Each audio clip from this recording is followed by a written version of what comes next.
All right. As much as I like that that gif of Jim Carrey, it must come to an end.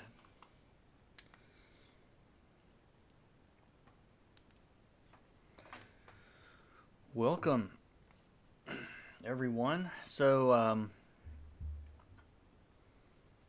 Awesome. You guys can hear.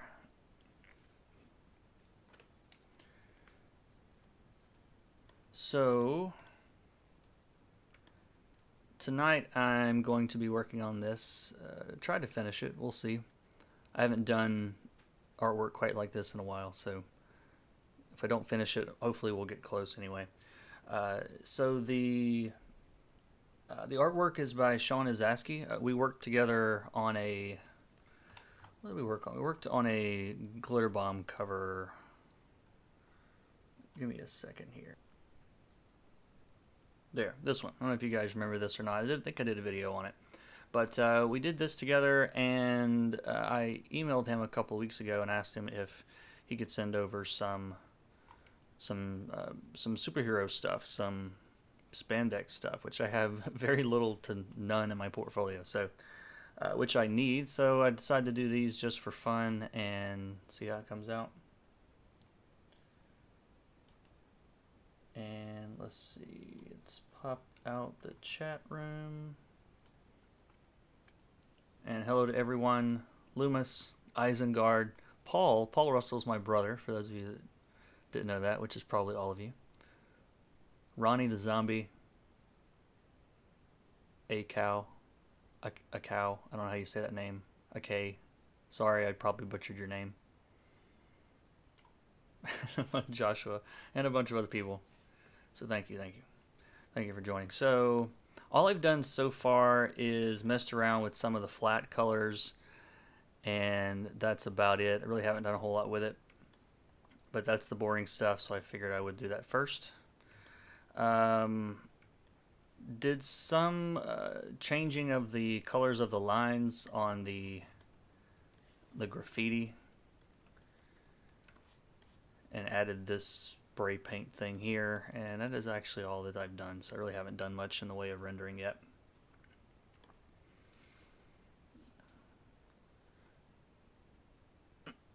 Alright, so it's nighttime, and so I'm going to start by I'm going to do like a just kind of a solid color over all of it and set it to color mode, because I want to kind of tie all this stuff together, and it's at a pretty low opacity, so like 15% or so. It's just enough to take the warmth out of everything, basically. So like that green is kind of a yellow, kind of a warm green on the building, and some of the browns, and so it kind of knocks all that back, because it's nighttime in the city, and I'm guessing we're not gonna just don't want it much in the way of warmth unless it's coming from light sources. So now I don't want it affecting the lights themselves, so I can just select all of those, and let's see, that should be all of that. And I'm just gonna, on the mask for that new blue layer, I'm just gonna put some black in there, and that's gonna get rid of that, so you can kind of see that then the lights are staying the same even though I toggle that layer off and on.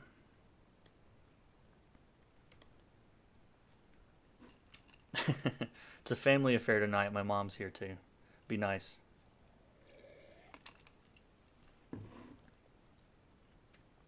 Now I like to start with backgrounds first,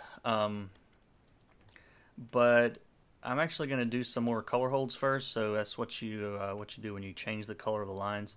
So all this stuff that is way off in the background, we're going to lighten this up some. And over here. If you guys have questions or anything, I'll try to keep one eye on the chat window.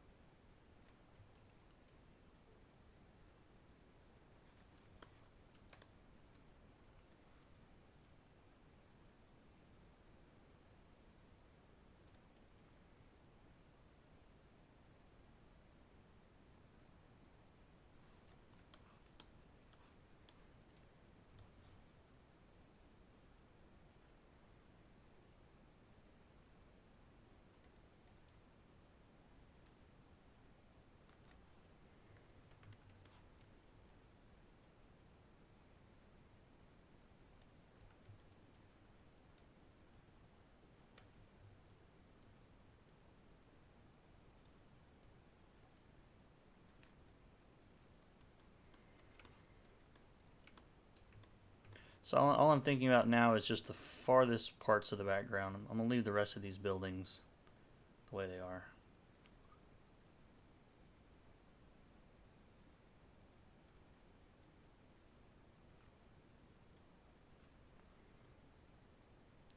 And lately, Photoshop has been freezing anytime I go to change a brush. So, or not change a brush, but if I click the button on my pen, it freezes for like 10 seconds.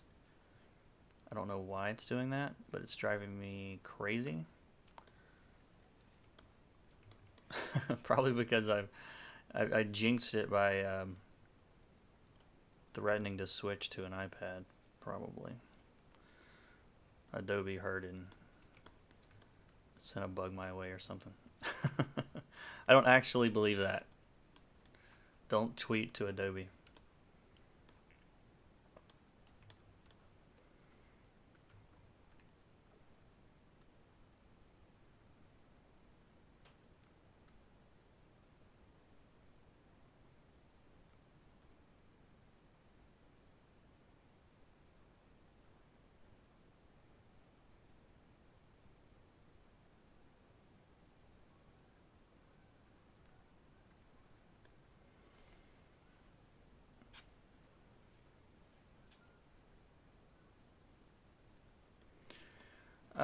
Someone asked, why do you make things lighter the further back something is? When I was younger, I learned things get darker the closer they are to the horizon, but as I watch artists now, they do the opposite.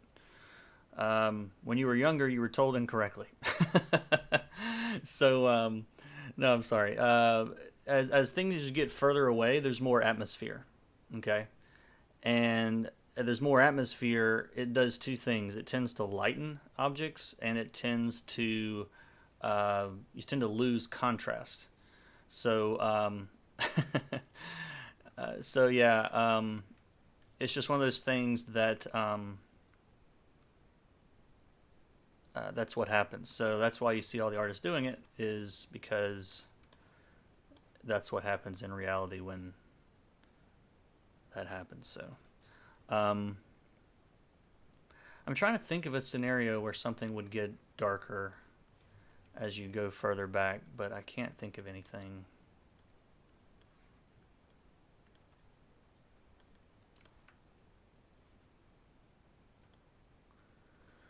Will the color holds be a problem later? No, they're not gonna. It's not gonna affect that at all.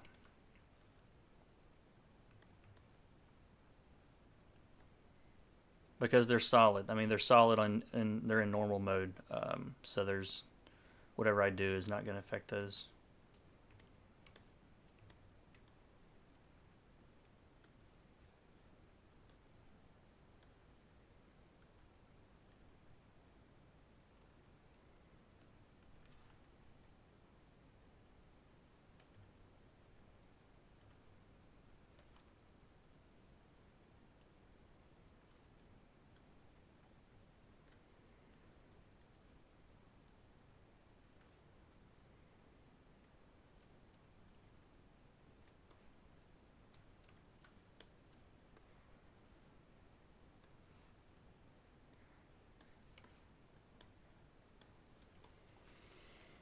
Am I going to upload a video of this to your channel? Yeah, I think it'll stay there.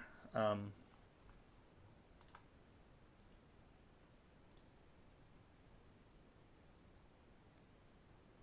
might have to re-upload it once it's done, but we'll figure something out.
No sunset. It's nighttime.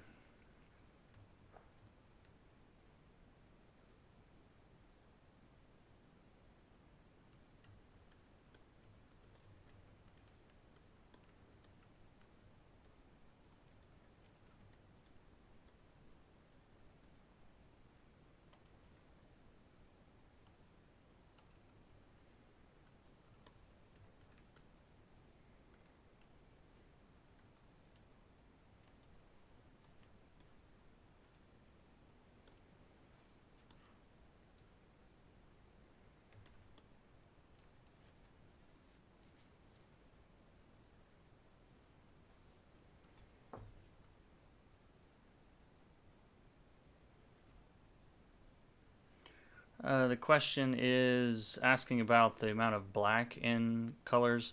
The amount that's in the color holes doesn't matter quite as much because you're, uh, I mean, you want those to be pretty dark.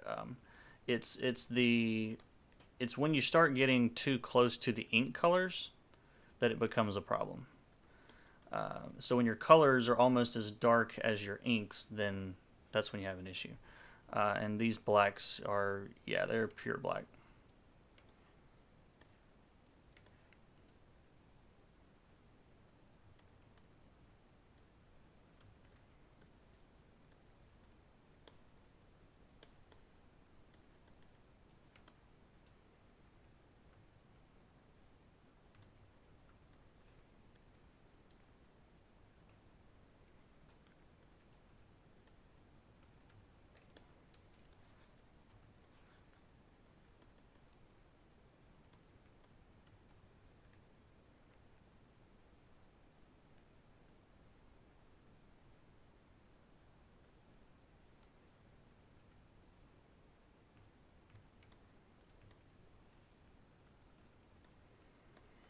And I tend to start with backgrounds because I don't know.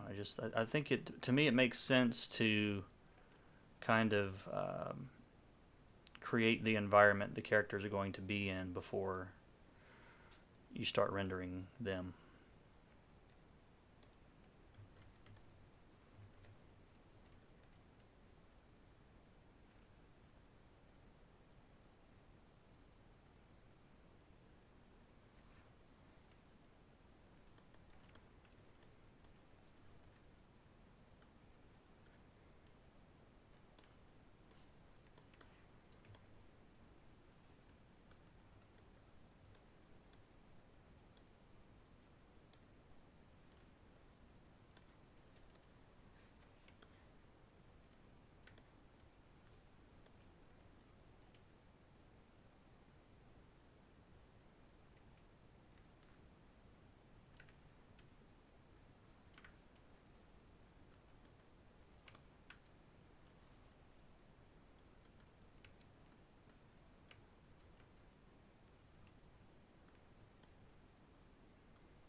See, I just clicked the button to change the size and it froze and then it comes back. I don't know why it's doing that.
This is one of those things where realism is not always the best. Like, there's no reason for that end of the street to be brighter, really, but it helps frame her better. So sometimes you can throw realism out the window and just do what looks cool.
$44 people watching. I'm pretty sure that's a record. I got to do this on weekends more often.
Yeah, someone was asking how you select the areas so fast. Things like those cars. Okay, it seems to be coming back.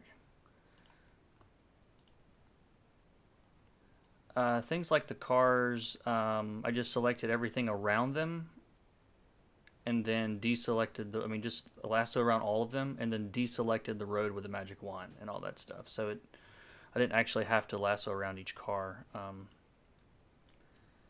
Let's see. I haven't lost much.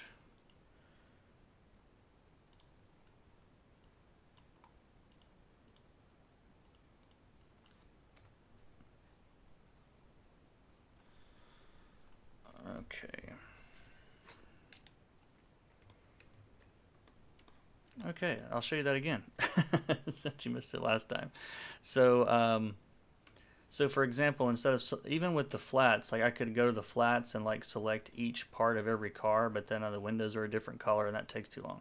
So if I just draw a lasso around all of them and then jump to the magic wand and just deselect the road and the stripes and everything else, then they're the only thing that's selected. So that's a lot faster than trying to, select each one.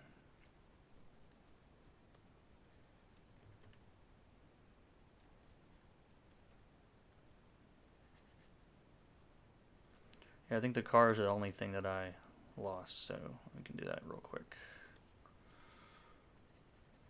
But just the more you practice with it, the more you'll find these little tricks like that if there's anything you're doing that just seems super tedious and slow, chances are there might be a better way. There might not be. There are some things that are just tedious and slow, but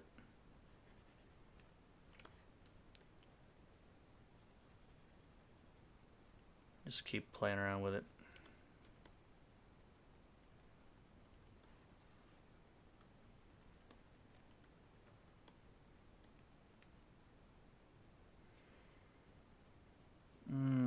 Let's see.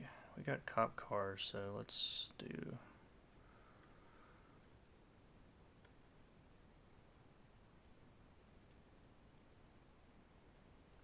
And just switch to like a reddish color. Probably gonna end up doing some glows and effects and things on these.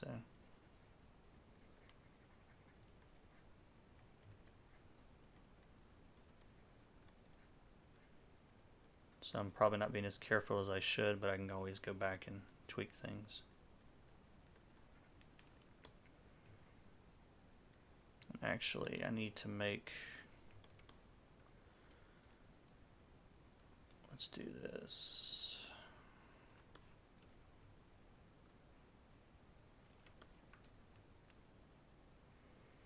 And also, like, be aware of how small things are on the screen. Like, these things are really... I'm probably too zoomed up, actually. Like, these things are tiny, tiny in the panel, so... there's no need to, like, spend an hour making sure that they're perfect.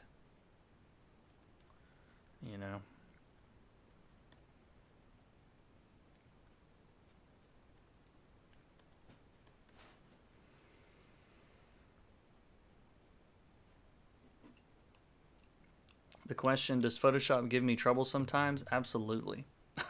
Like tonight. I don't know why. I just started doing this about 2 weeks ago and I haven't figured out yet why exactly. So I don't know.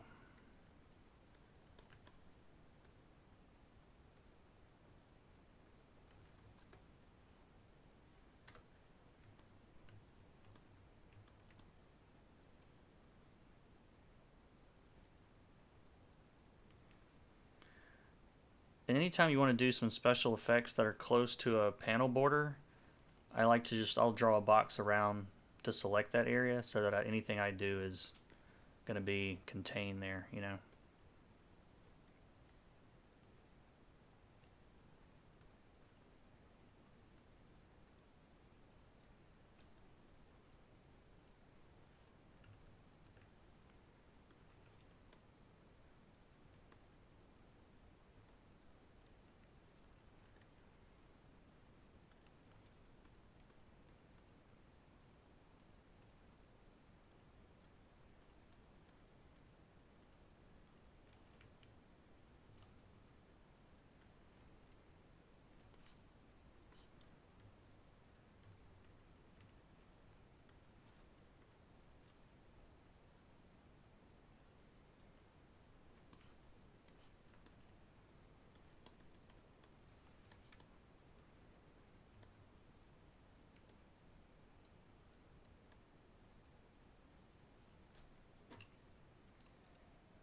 Yeah, someone said they didn't like their cop cars, and then they did like the cop cars. So it's like watching a Bob Ross painting. You think every now and then he's like, oh man, he messed it up, and then he always fixes it. He always bails it out. So you just you have to stick with him.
Another thing Photoshop does that drives me nuts is when you select a mask, to me, it should just go to the mask. But instead, when you click the layer, it goes to the color. And so that little error message you guys keep seeing that pops up, that's why it does that.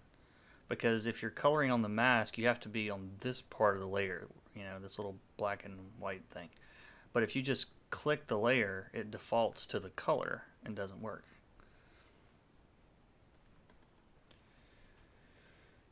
So yeah, that's dumb.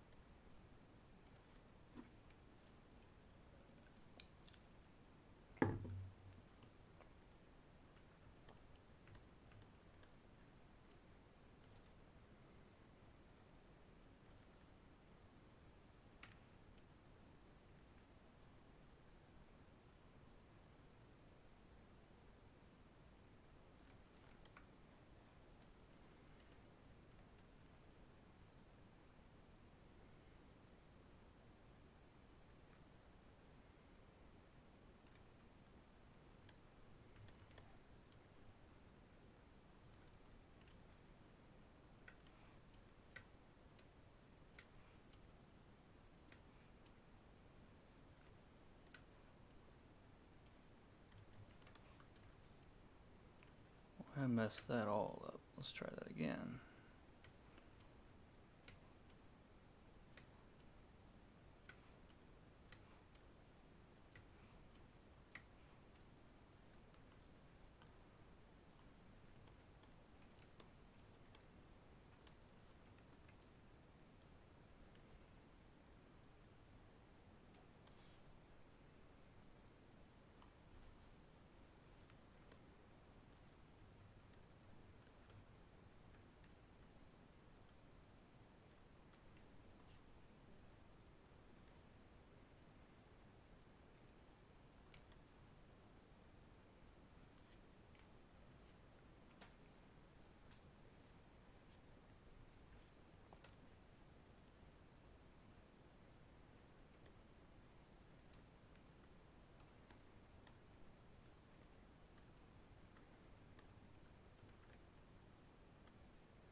The question is it okay to detail things that are so far away? I mean, sure you could. It's just, I'm looking at this at roughly comic book size right now. So, if I were to go down here and start like highlighting like this, you know, I mean, yeah, that looks okay, but Now how does it look?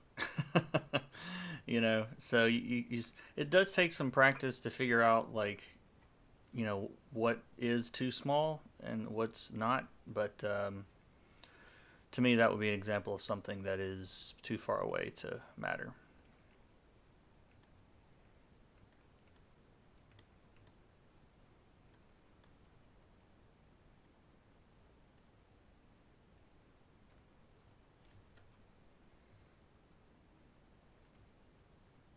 Even what I'm doing here might be a little much, but I'm not, I'm just putting in a few slightly brighter details.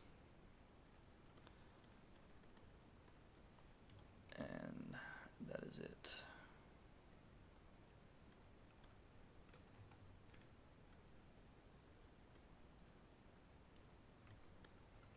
I can't remember, are his wings the same color as his suit?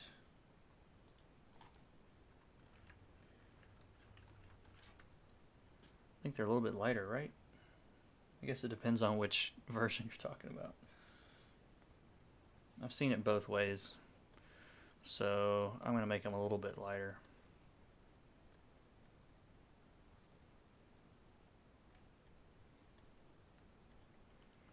Also makes them stick out a bit more.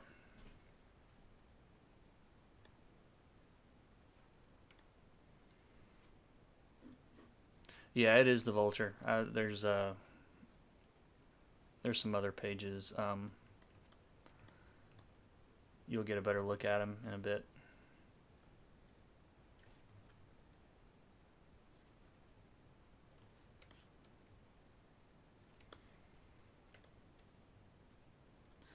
I don't know if these vultures are like, they just happen to have vultures here, or if it's some kind of John Woo symbolism or something. I don't know. I haven't looked ahead closely at the other pages yet, so I don't know if they're like supposed to be henchmen or something. I think that's hilarious if that's true.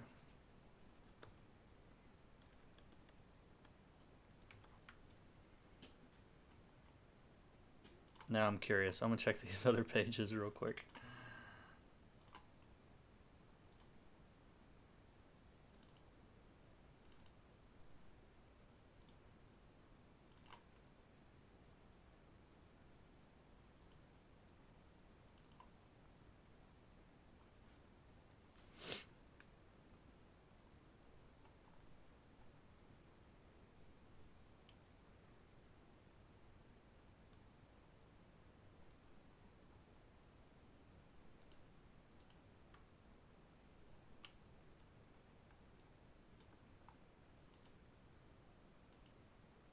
Nope, no other vultures.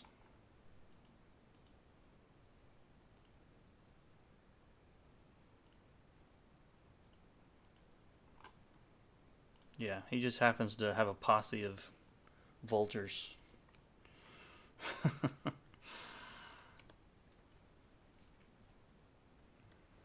Alright, so we're getting pretty close to done with the background. I might do some glows on top of the lines in a few places, but we can save that for later. So she's being lit from the street primarily, but there's light kind of everywhere. She's got a pretty hard shadow though on the building, so you got to keep that in mind.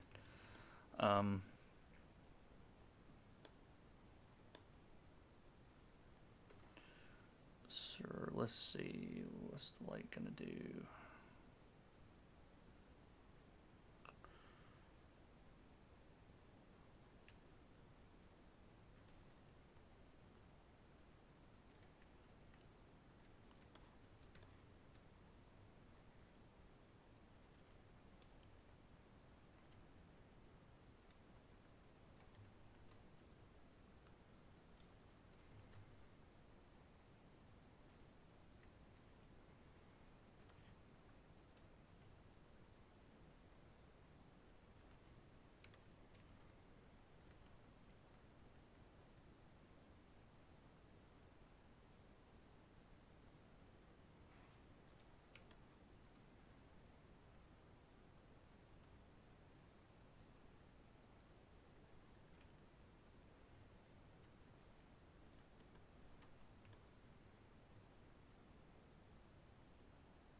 Oh, Nick, what's up, man?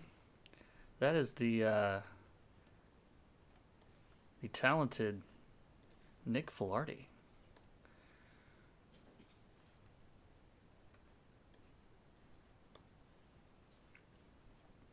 I've really enjoyed watching Nick streams lately because it's so cool to see. I think it was I think Nolan Woodard told me recently. He's like, "There's as many ways to color as there are colorists," and it's like you watch what I do and then what Nick's do, and it's like, are we even doing the same thing? so so yeah, it's pretty awesome to me to see the difference. I don't know if I've ever told Nick this before, but uh, it was actually Powers that like got me back into comics back in like I don't know if it's when you were on the book. You were I don't know when that was exactly, but it was the book had been out for a little while, and I think by the time I started reading it, you were already coloring it. So yeah, that book is to blame for getting me back into comics, basically. So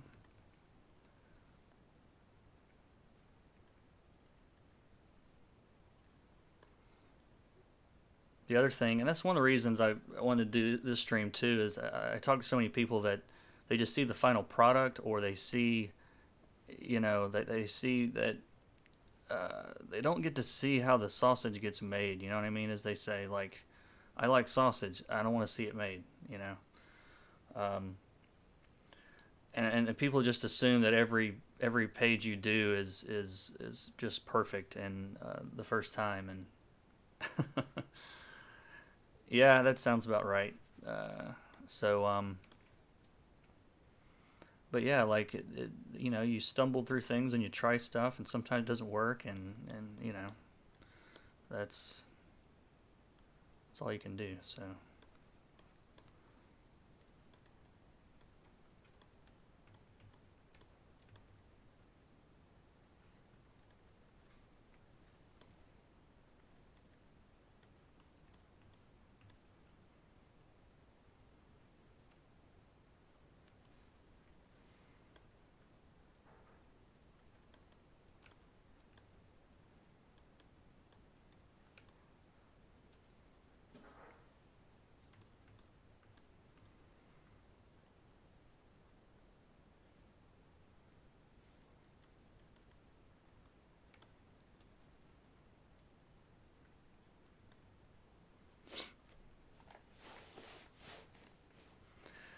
yeah, the other thing that's interesting to me, Nick said documenting the struggle is worthwhile. This will end up as a recording on YouTube, so I'm trying to explain what we're talking about while we're talking about it. But the other thing I've noticed is there seems to be, I guess there's more than two schools of thought, but there seems to be a I don't like this arm.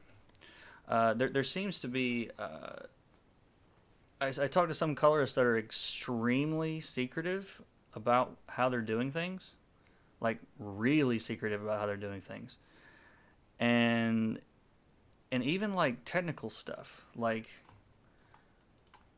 at some point I have moved Photoshop. Sorry,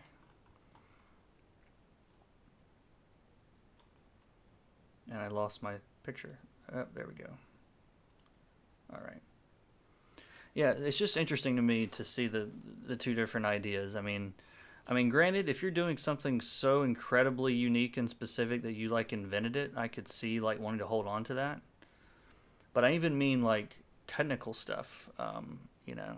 I've talked to some colorists that are very open about how they do things and why they do things a certain way, and talk about all the shortcuts and tricks and stuff. And then there are others that don't feel that way.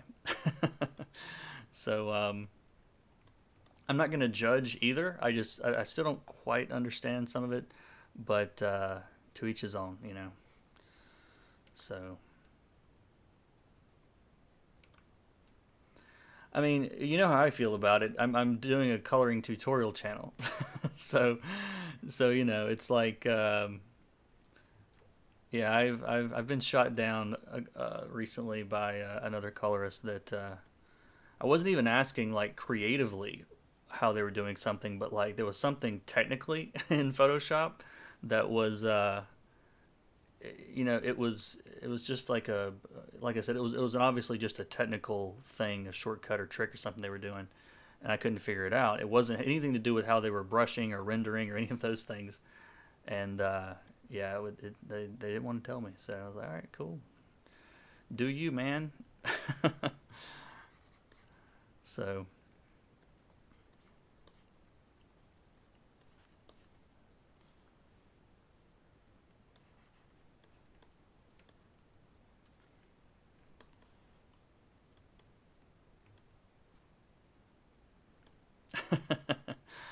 yeah, I'll let you guys do the judging, but yeah, like I don't know. It's like I don't. I'm not afraid of anyone like taking my job. Like if you're good enough to get a job because of something I've taught you, like yay. I mean, I'm happy about that. So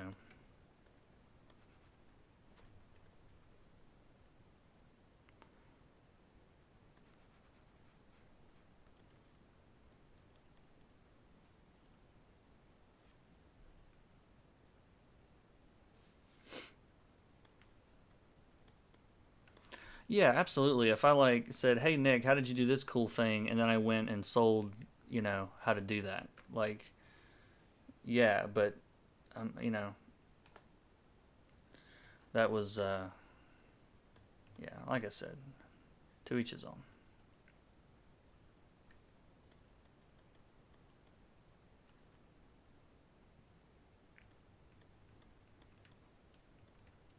Sorry, I keep staring at this figure because I'm just not happy with this. I think it's this line right here.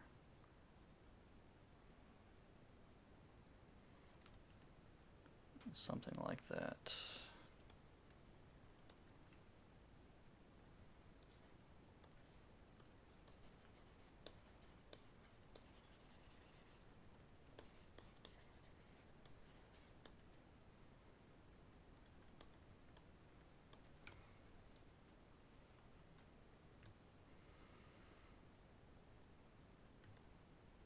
No, I don't think the arm anatomy is off. I think my rendering is screwy.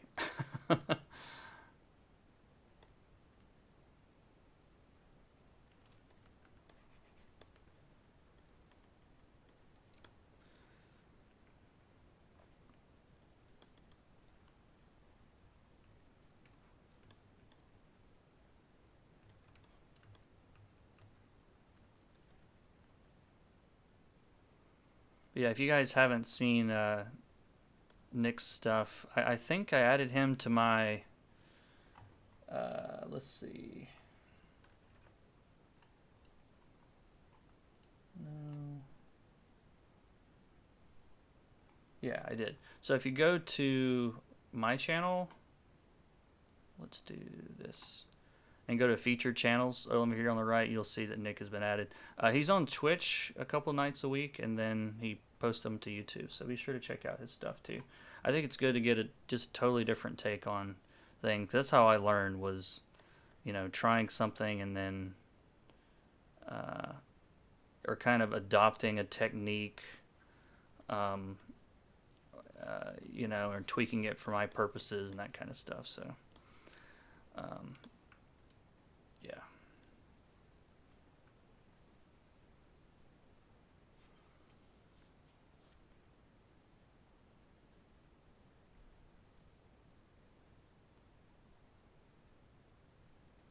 Yeah, there's a little featured channels thing, and you can choose what you want to put there. Um, the related channels thing just happens. I think if you enable that, it just loads channels that things are similar to yours, but mine weren't that close.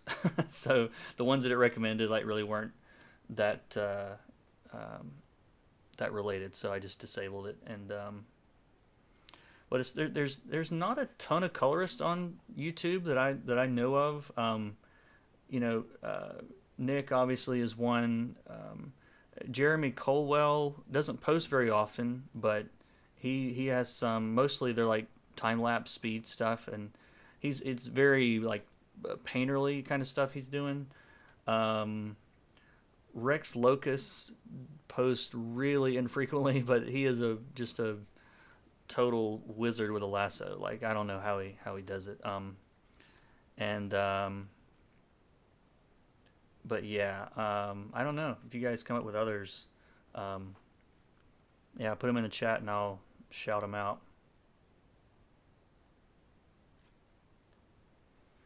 Yeah, there's a lot of stuff. Someone said they can't show what they're doing. There's so much stuff that I can't show. So I end up recording it and it might go online like 6 months later. Um, so I try to do um, like the first 3 or 4 pages usually come out in previews, so I know they're probably safe to do.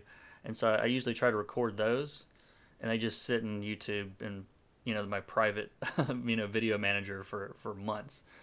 And then let's see. I can't think of anybody else off the top of my head. But thank you. I do appreciate that. Someone says I explain. No one else explains as well as I do. I appreciate it.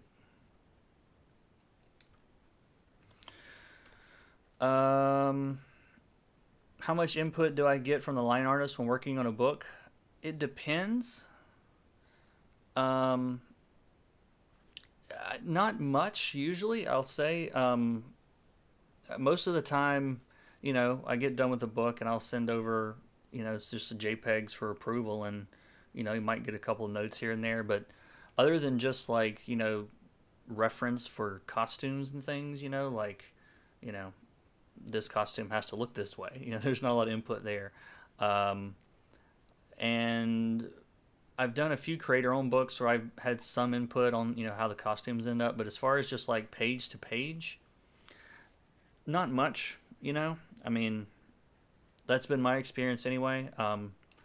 I've never actually worked for Marvel or DC, so I can't tell you if the process is any different with them. I don't know. But no, most of the time I think I've been very fortunate to work with people that just trust what I'm doing, and they're not worried about like dictating, exactly every little thing. Because I've had books before early on that were like that, and that's just no fun at all. So anyway, yeah, I've been lucky, I think, in that aspect to not have to deal with that.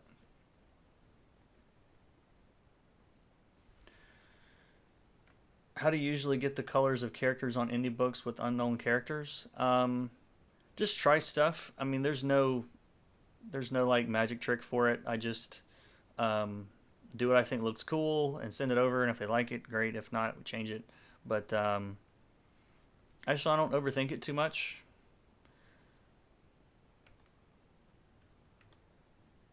Oh yeah, Nathan Lummage. He started back again. He'd kind of disappeared for a while, but he's back at it. So he's got some cool stuff on YouTube.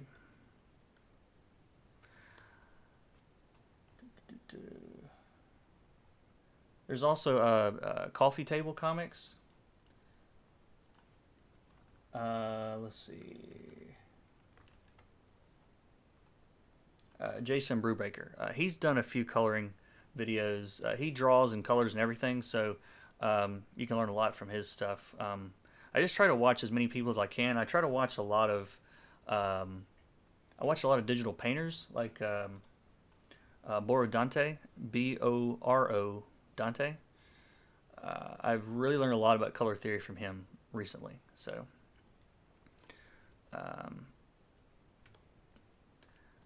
I'm trying to decide if I want to do anything with this sky or not. I kind of like it flat. I should probably do something though.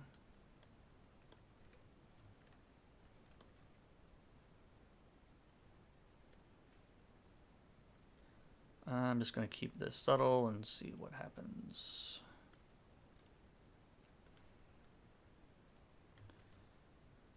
Crap. Like I said, every time I click the button on the side of my pen, almost every time, Photoshop craps on me.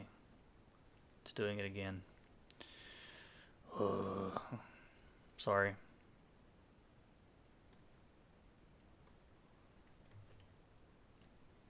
Yeah, this is gonna drive me nuts.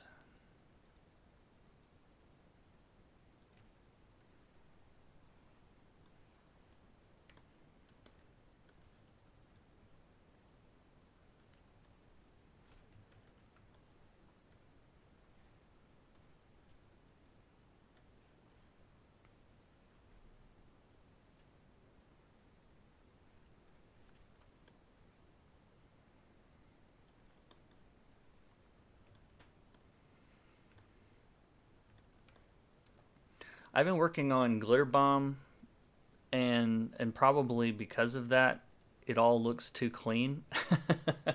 Like I'm so used to, like, glitter bomb is so textury and like it's kind of messy.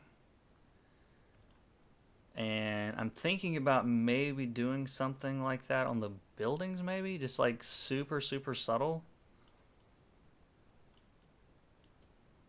and it kind of makes it look like you're doing more than you are at the same time. Let's see. Oh, the question is, how many books do I usually do in a month? Um, I averaged two for this year. Two or three at a time is for me about as much as I want to do. Um, any more than that, I get grumpy. All right, so let's see.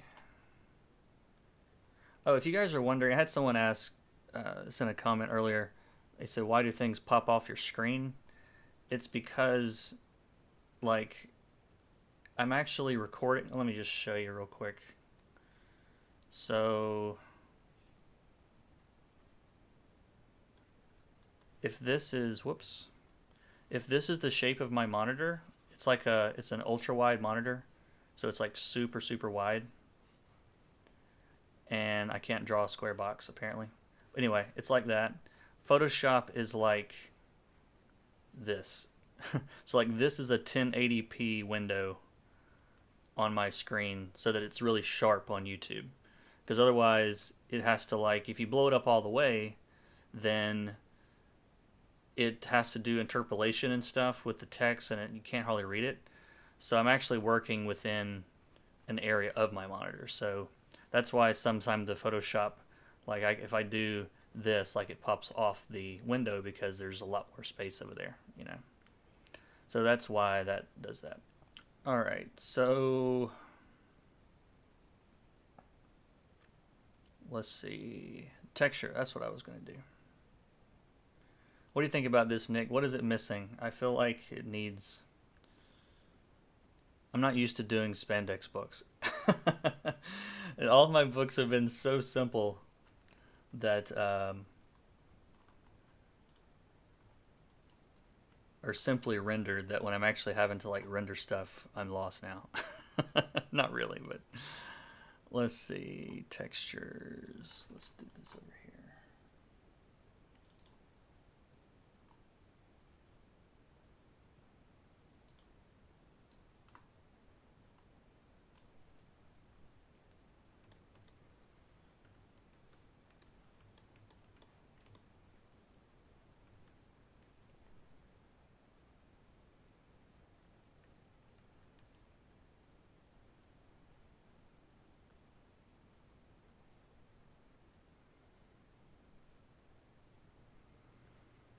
I'm just trying to add a little bit of texture or tooth, or whatever you want to call it, to some of this stuff. So let's see.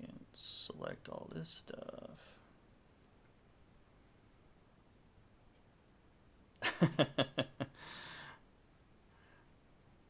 Cool, cool. Do I play any instruments behind me? Yes. I play guitar and drums, and I know like two chords on the mandolin. So, yeah, they're not just for decoration. Although I think they are cool decorations.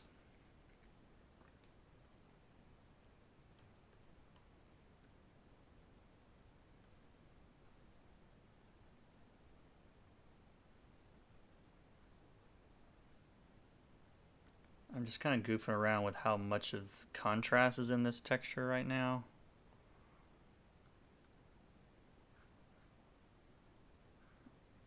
It's not really doing what I wanted it to do.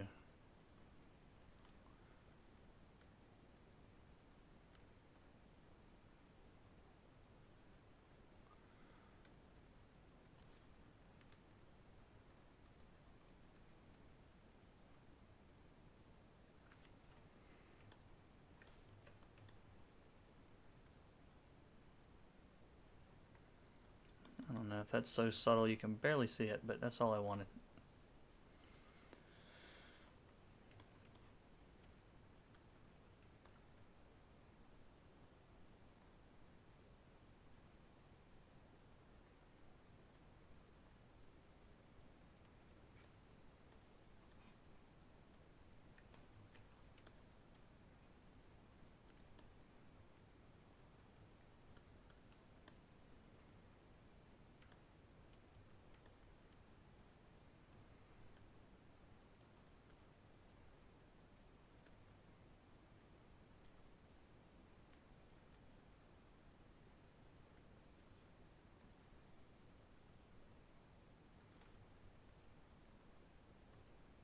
Oh, it didn't save that selection. Brr.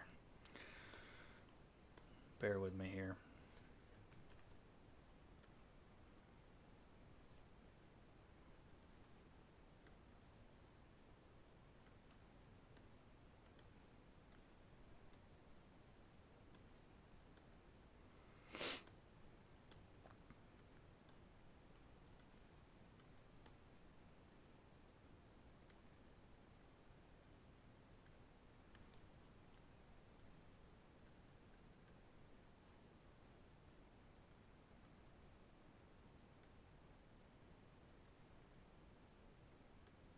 Whoa.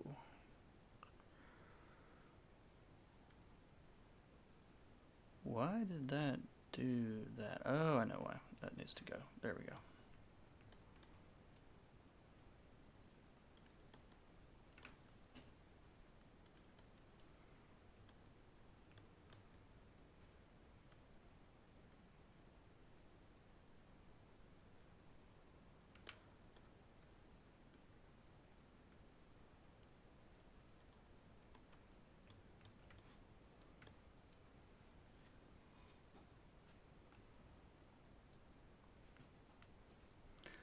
I usually try to. I'm also recording this locally to my computer just in case, and I usually try to break it up into like 30, 45-minute sections, and I forgot. So it's gonna have this massive hour-long file because I'm just hoping Windows doesn't choke on it. All right, what else? The building and this panel.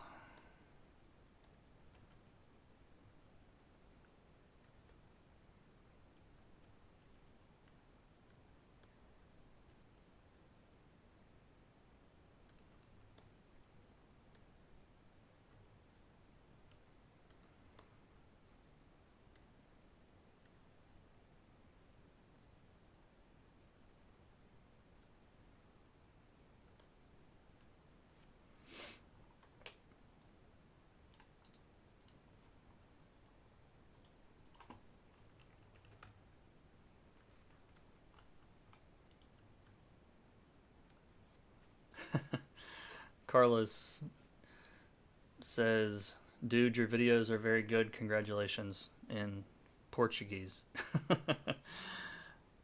The only Portuguese I know, I think, obrigado. I probably said it wrong. Obrigado, I believe, is thank you. Hopefully. So,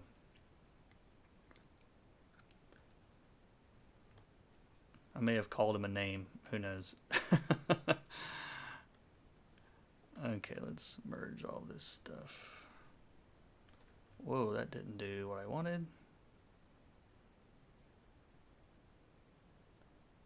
Okay, we'll just put that in a group and leave it alone.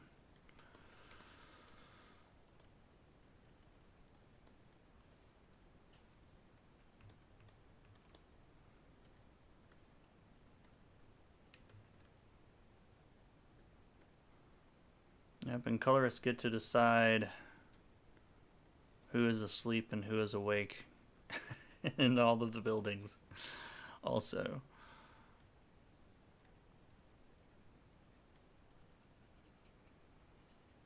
This person's awake, this person's awake.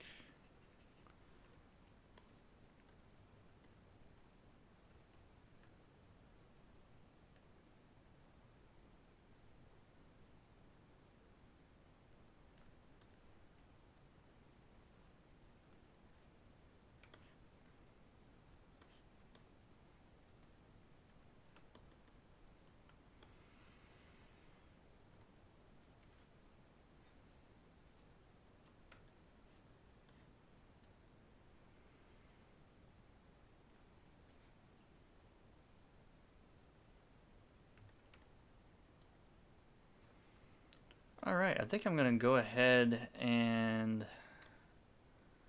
I'm trying to decide if I want to do any glows on this or if it's going to be too much. Like, I don't want it to be too busy. Maybe just some subtle stuff going on here.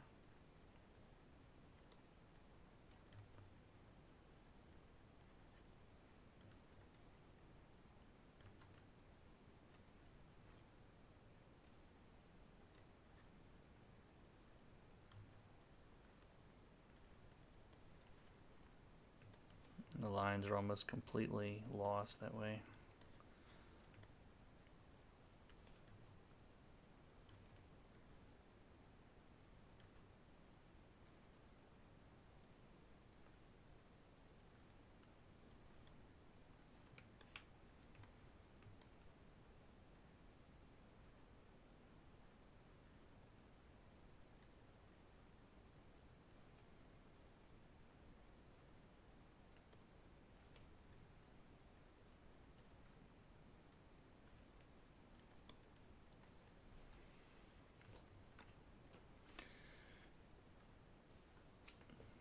Yep, hello to everyone that's just joining.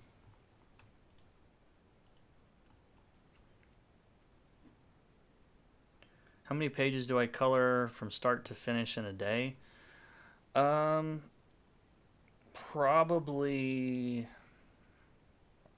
3 or 4 on average, maybe 3 on average. Just depends.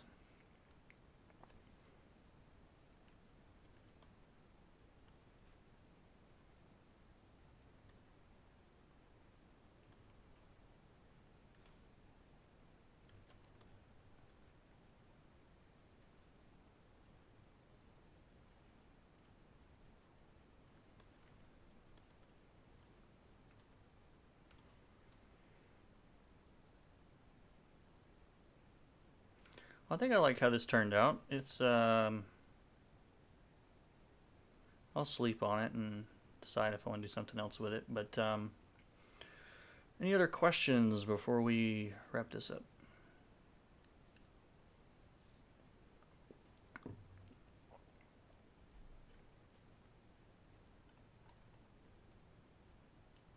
I know I need to get me one of those. I don't know if Nick's still in here, but he's got this cool like frame thing on his Twitch that I want to steal that. Except make it my own, of course. I think it's a cool idea though.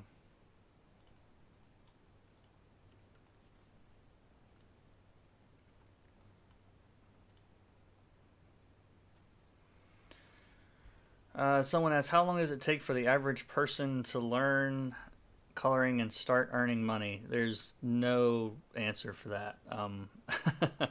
Like, I know people that have been at it for a long time struggling, and I know some that, you know, right off the bat, you know, get right onto a book that's making them some money. So it's there's just not a correct answer on that one. Blow this up some now. Yeah. But what I would say for a beginner, if you don't have anything at all in your portfolio or you don't have any published work, I mean, for me personally, I would say try to find like you know, anthologies or, you know, little indie books and things that, you know, start small. but just show that you can finish work. That's a big part of it. And if you can say, hey, I did this 8-page thing or this 6-page thing, you know, your first project shouldn't be an 85-page graphic novel. And just show that you can get work done, and you just kind of build it up from there. And it's all about just putting your work in front of people and relationships. In comics, it's such a small industry, or at least it feels that way. I'm still really new at this relative to a lot of people. I've professionally since maybe 2012, not even that. Books you've heard of since maybe 2014, 2015. So I definitely don't have all the answers, but you have to start somewhere. And so I would say to start on small manageable things and kind of try to move up from there. But they talk about in the movie industry how there's everybody 6 degrees from Kevin Bacon, right? In comics, it's like you need 3 to connect to like everybody. So if you're a hard worker and you hit your deadlines and you turn in good stuff, word gets around, and vice versa. If you're a pain in the rear to work with and you don't hit your deadlines or your work's not good, like you're also really not going to get very far, because people talk. But there's not. I read a great blog post. I think it was Kurt Busiek wrote years ago, but someone relinked it on Twitter, and it made a lot of sense. He talked a lot about everybody wants a map, like a map to, here's the map to coloring Batman, and it just doesn't exist, because my story is going to be different from, if you've just joined, Nick Flaherty's also here, who's another professional colorist, and his story is going to be really different from mine. He's going to be really different from Jordi Belair, and really different from Matt Wilson, and really different from Tamara Bonvillain. And there is no single path. Like, you all kind of have to make your own way. I try to do what I can, and it's kind of the point of this channel and the point of the coloring courses is to the beginners that are just starting out usually start out so off base of what they think coloring is. That's kind of one of the purposes of this channel, is to get, if I can increase the level of work that those people are doing and give them a little bit of a head start, starting that path, that's all I'm trying to do. So Nick says his involved a lot of drinking. Yeah, so much drinking. But I just realized that I need to separate her backpack that I didn't even notice she was wearing from the buildings. But I'll do that while I'm yammering. But anyway, so yeah, I wish I could tell you, here's the magic word and the secret passphrase, and you're in. But like I said, unfortunately, it just doesn't quite work that way.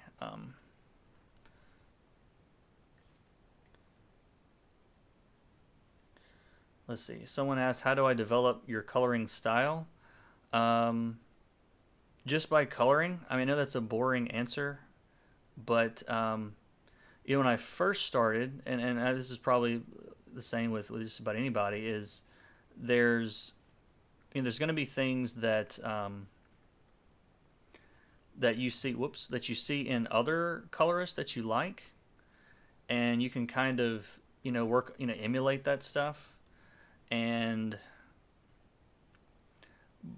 then over time, like, you start noticing other things other people are doing. Well, that's kind of cool too. I can start incorporating some of that maybe. And so for me, the first colorist I remember noticing that I liked what he did was Edgar Delgado, who he works a lot with Humberto Ramos, who's also one of my favorite artists.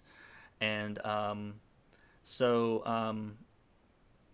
liked the way that his rendering style worked. It was very cut and lasso and very clean, and or cut and grad, or whatever you want to call it.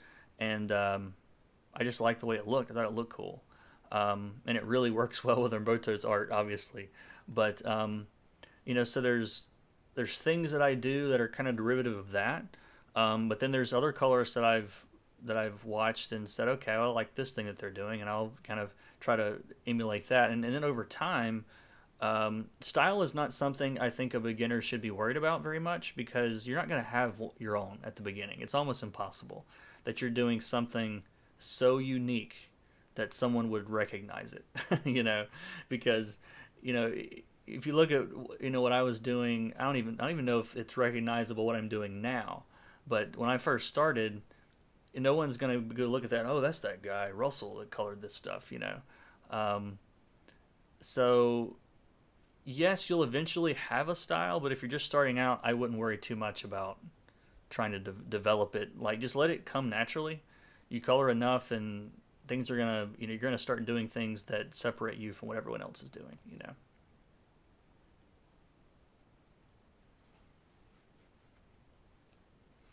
Yeah, it's just like someone in the chat said, going back to the path to coloring. They 8 hours a day for 5 years. It sounds like a lot, but what I was told by this was by an artist that I'm friends with on Facebook, and he said the advice that he got was, if someone told you tomorrow, it's going to take you 10 years to break in to comics or to start, whatever, which is probably crazy. If you're talking about breaking into like coloring Batman, okay, yeah, maybe. But as far as just like getting started and working on indie stuff and smaller stuff, probably not that long. But if someone tells you it's going to take you 10 years, are you still interested? Because I think that's an important question to ask yourself, because if I tell you it's going to take you 10 years and you're like, it's not worth it, then it might not be for you. You know what I mean? Now that's probably extreme. I would probably shorten that to 5. It's probably more realistic. But even now, like, I don't know that I'm broke in. Like, not broke in the way people think people break in. Like, you're always breaking in. I'm trying to break into my next gigs and I don't really have much lined up past December this year. So it's not like people are just beating my door down going, hey, we need you to color all this stuff. So, even after you break in, quote unquote, and get your first gig, well, then you got to break into your second one and your third one. So you kind of have to love it. I think that's the only way that it works. And I'm crazy enough to recognize in myself, like even this that I'm doing right now, this is really just for fun. Like, I don't have any pages in. I realize that, I'm waiting on books to come in, and I need, if I do want to work for Marvel or DC one day, I need some of this sort of stuff in my portfolio. So, it's working toward a professional goal, but I'm not getting paid for this. So on a day when I could be watching football, I'm sitting here coloring something. Like, so I don't know, people might think that's insane, but I've loved Inktober, all the people doing the ink drawings, because there's just tons of stuff that, out there to just goof around with coloring. So even when I'm not getting paid for it, I find myself wanting to do it. That doesn't have to be that way. I'm just saying that's how I am, but I think you have to enjoy it that much. Or at least that's my opinion anyway.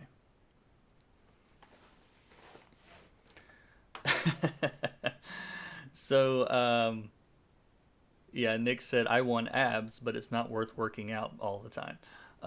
He also says he hates the term break in. It's more like trying to force yourself through a giant house filled with jello. Yeah, that's it. Because there isn't like this line that you cross that I've broken in now. You know what I mean? Unless you're like Jim Lee or somebody, it's like at some point he could probably say that. So yeah, and I know this is stuff beginners like don't want to hear. Like, they really want there to be like an answer they can just go do, but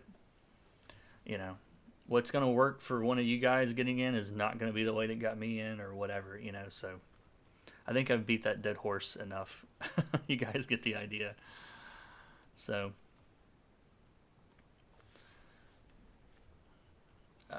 question is, did I flat this myself? No. Something really bad had to happen for me to flat anything. It's like I had I had a deadline on a cover where it like it comes in at 5 o'clock in the afternoon and they need it at 9 a.m. My flatter's in the Philippines. Like, I'm not going to get that back in time. I had to flat it myself. So, you know, I don't like flatting. I don't want to flat. Even covers that are relatively simple, like if I've got time, I always send to my flatter because it just takes me 3 times as long to do a page if I've got to flat it, or at least it feels that way.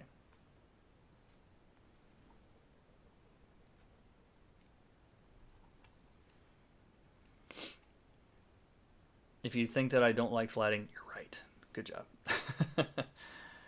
What's the best way to promote my work? There is a better social media to focus on to have more visibility. Um, I don't know. I mean, it seems like everybody in comics is on Twitter. Like a lot of people are on Twitter. So, um, and Twitter and Facebook were huge for me in getting into comics because when I first got going, there really wasn't that many conventions in the area, and so it wasn't about like meeting people face to face. I mean, I've since met a lot of people, but it had nothing to do with like getting into comics. Um, so let's see. So I don't know the best one to. I mean,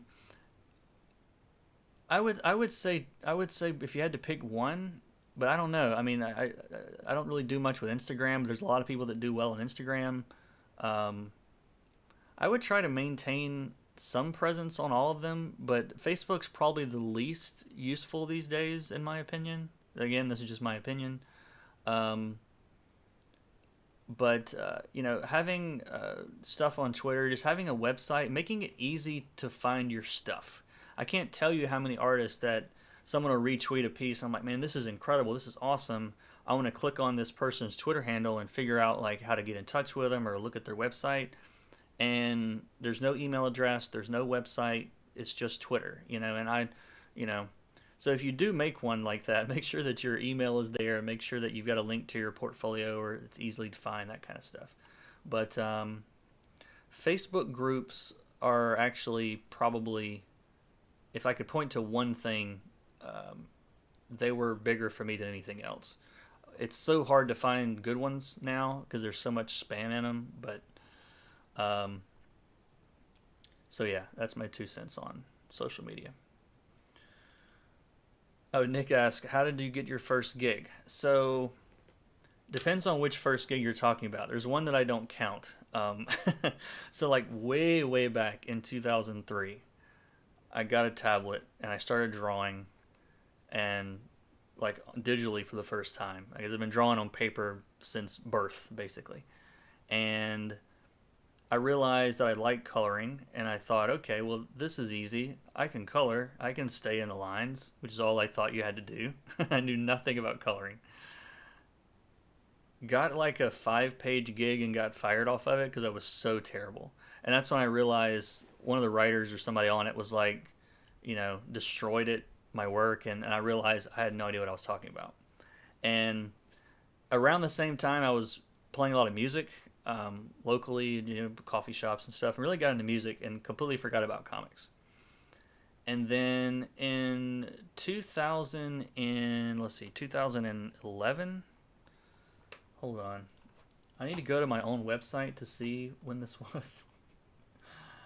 Let's see, I'll pull this over so you guys can follow. There we go. So yeah, so there was like a web comic back then, and again, it only lasted a couple of weeks, and I didn't really do much. And then in 2011, these guys I met in a Facebook group, and they were doing like a Kirby like homage sort of mini book or something, and nobody was getting paid. It was all just for fun and love of the game or whatever. And it was 8 pages. I don't think I didn't make no money. And it's pretty awful. I think I've even critiqued myself on my channel before on that story, and it's pretty bad. It's pretty bad. And nothing really came of that. Like, it just, nobody really saw it, and it didn't really go anywhere. And then I worked on a 40-page book, also for nothing, that never saw the light of day. So on top of not getting paid for it, and it was like super indie, of course, it also got no exposure. So I couldn't even claim that. And that didn't really go anywhere either. And that was just from like blindly sending portfolios to people on like forums or whatever. And what else? A lot of pitches. Like I'm assuming, Nick, you're talking about like my first like paying job is wanting to know this. So many little pitches and one shots. That was like all of 2012 was nothing but that. I don't think I made $20. 2013, I think that was the first year that I got paid. That was for a critical hit for Black Mask, a short story there. And I was doing a lot of work with some indie guys there too. Again, didn't make any money, except for that one. But that one Black Mass short, actually it was a book called Imaginary Drugs. You can find this on Amazon. It's called Imaginary Drugs. IDW ended up publishing it, but it was a Kickstarter. And I was working with this artist named Jonathan Brandon Sawyer, and we had done a couple of things together, just pitches and whatnot, a lot of just stuff for fun. And he knew he was working on Critical Hit for Black Mask, and they said they were looking for a colorist for this short that was going to be in the back of the trade, like a little add-on fill-in story or whatever you call it, like a backup story. It was 4 pages, and it was drawn and written by Tim Seeley, who, creator of Hack Slash and Revival and writer of Nightwing and all this stuff now. And it was the first. I don't think we said 4 words to each other. It was just like, "Hey, here's your colorist." It was like email introduction. Here's your 4 pages. I sent them to him. He's like, "These are awesome."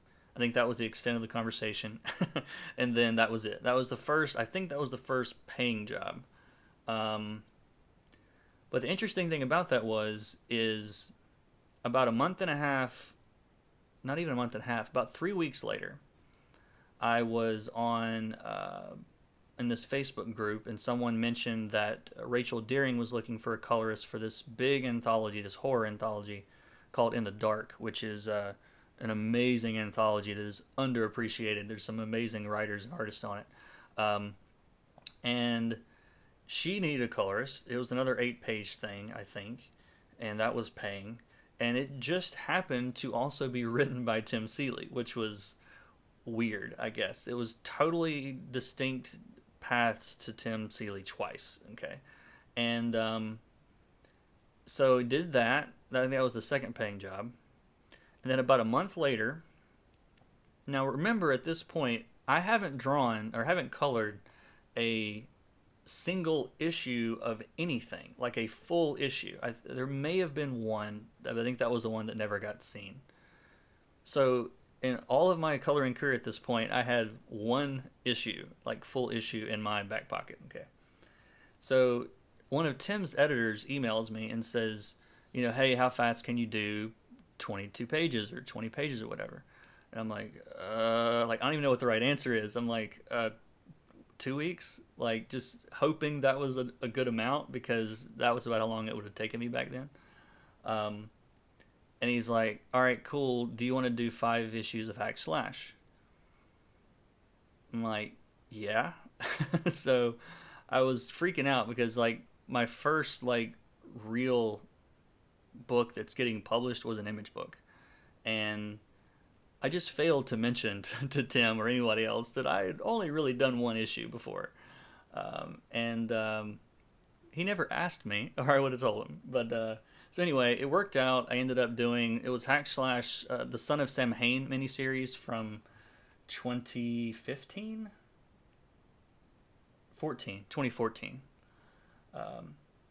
And at that point, I was starting to show a lot of work around, and people started calling me more than I was calling them, and then it all kind of started falling together, I guess. So So there you go. That's too long of a story probably, but we're off to the races after that. And but there was even beyond that point. It's not like I started blowing the world up then. There was I almost quit in 20 by the end of 2015. Like literally, it had gotten to the point where like nobody was calling. I couldn't get anything lined up, and I was like, maybe this isn't working out because I'd gone like maybe 4, 5, 6 months without almost working on anything except for a random cover or something here and there. And Jim Zub put out an open call on Twitter, which I think is crazy, but he did for this pitch he was working on. And he had it was three test pages, I think it was, maybe even two. I think it was three. And it was like, just email me here, with these pages or whatever. And I think he chose I think he sent the pages out to like 50 people of those 200. He got 200 portfolios from that open call. He emailed me to tell me that he really liked my stuff, and I was the second choice. And I was like, I wish you just wouldn't have even told me that. Just tell me it was crap. But no, I'm second best. But anyway, it turns out the first person flaked and didn't work out, and so he called me or emailed me then. So my connection with Jim was a totally random Twitter post. Like if I wouldn't have seen that post, Glitter Bomb probably never happens for me. So it's just a combination of random, stars aligning, and but I don't like to call it luck. You have to make your own luck. If my work wasn't good enough at that point, I wouldn't have been at the top of this pile of 200 portfolios. So there's an element of luck and chance, I guess, involved, but to say that it's just completely random, you still have to have the talent to put yourself in a position to be lucky, I guess, is how I would put that. So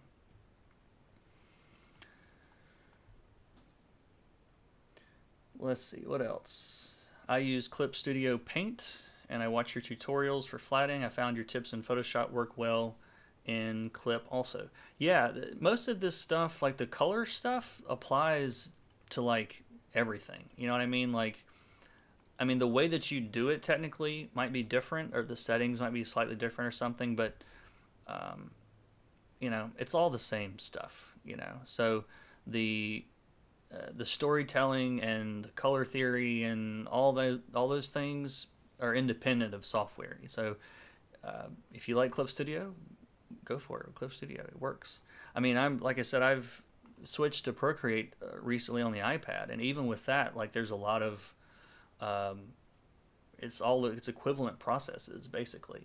The way that you get there might be different, but so yeah. But I still use Photoshop a lot. Hopefully I can figure out why. It's probably a driver issue, but figure out this. Every time I click my pen button, Photoshop wants to freeze about 1 out of 5 times. So who knows? I need to check for Wacom updates probably.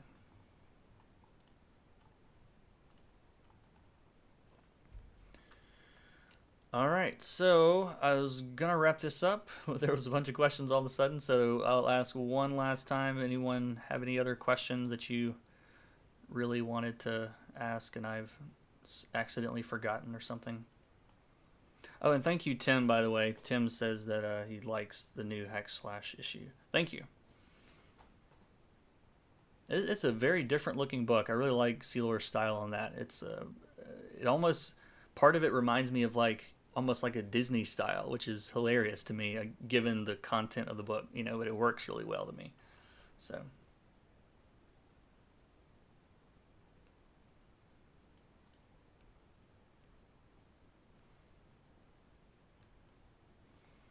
How do you balance reality versus stylistic choices that serve the story better? I don't know that I color realistically very often at all. Like with comics, it's obviously a graphic medium, and you're not painting the Sistine Chapel, um, and I mean there are books that look like that. I'm not a huge fan of just ultra realism in anything really, books or movies, or I kind of movies that are based on a true story. Like a lot of times I'm not interested because they're never good stories for one. Like I don't really enjoy those. I want to see some spaceships blowing up dragons or something. um, and in comics, I don't know. I think it's the same way. Like thinking I'm not thinking a whole lot about realism when I'm coloring. So I think most choices are probably stylistic, more like stylistic type choices. Um, but I don't know. That's a balance you kind of have to figure out. I think. Again, I don't know if there's just a perfect answer for this. It's like this last panel here. There's no realistic reason why the top of the panel is brighter than the bottom. Um, it makes the top, it gives some more contrast against those characters. Um, Especially since she's so light, I was thinking, well, we'll go lighter up at the top. Um, but yeah, I mean, sometimes, yeah, like I said, I don't know if I don't know if that answer makes any sense or not, but um, I mean, I try to be aware of not doing things that just look wrong. Um, but like even just lighting like one side of these buildings probably isn't that realistic. But you don't want them all to be lit up the exact same way; it would get boring. So, um, yeah, that's my answer for that. What's a good starting page rate for someone who flats colors? For someone who flats slash colors or flats plus colors? I mean, it all depends on what you're comfortable with. Again, I don't think you guys are gonna get tired of hearing this answer, but I just don't think there's a formula. Because what I was comfortable with starting off with, in some cases, were it was nothing. Like I would literally like, okay, it's only 4 pages. I need the work. I haven't worked on anything else before. I'll do those for free. I don't know if that's smart or not. Like maybe it's not. Um, but it gave me some portfolio work, and I didn't need the money for rent at the time, so or mortgage or whatever. So um, it's all in what your time is worth to you. Um, I mean, the lowest rate that I've heard from like a publisher that you've heard of, is probably 30 or 40 a page. Now that's like really, really low. Um, but there are companies that you've heard of with major licensed properties that pay those rates. And it's kind of like a revolving door of just new people. And no one stays very long because as soon as you ask for more money, they bring up the next person that's never colored anything before. I'm not going to say who this is, but yeah, like Nick said in the chat, colors pay flatters out of their own pockets. So it's not like you get paid separately for flatting and colors. Like they're going to give you a rate, and they're going to assume you're going to flat it. Now, whether you flat it or someone else flats it, they don't care. Nobody cares. Um,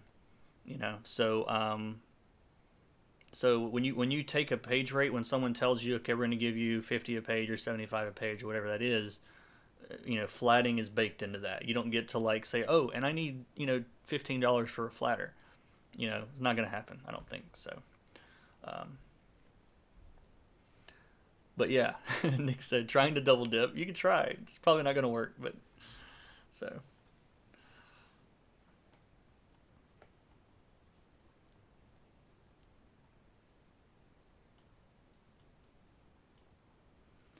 All right, so it looks like that's about it, and I'm getting hungry, so I'm gonna go watch some football now.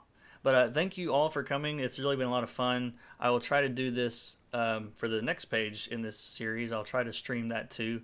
Like I said, I'm kind of between deadlines right now, so I had some time to work on this. But the next time that some time opens up, I'll come around and we'll do this again. So thanks again for watching. See you guys in the next one.